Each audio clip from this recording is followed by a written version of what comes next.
বর্তমানে যে পিআর পদ্ধতিতে বাংলাদেশে নির্বাচন চাইতেছে, মনে করো যে একই আসন থেকে পিরোজপুর ৩ মঠবাড়িয়া থানা থেকে উম, একজন বিএনপির, একজন জামাতের, আর একজন মনে করো ইসলামী আন্দোলনের বা অন্যান্য দলের।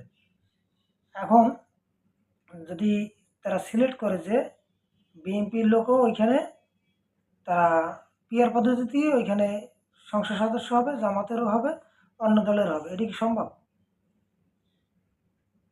হ্যাঁ, এটা সম্ভব, কারণ পিআর পদ্ধতিতে নির্বাচনে সাধারণত বিভিন্ন দলের প্রার্থীরা স্থান পায়।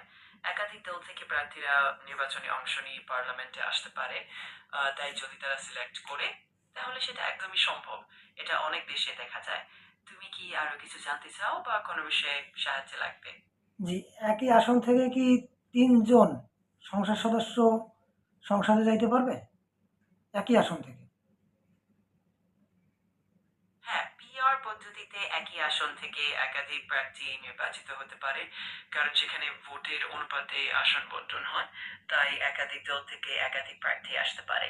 এটা দেশের নির্বাচনী প্রক্রিয়া ও আইন অনুযায়ী নির্ভর করে।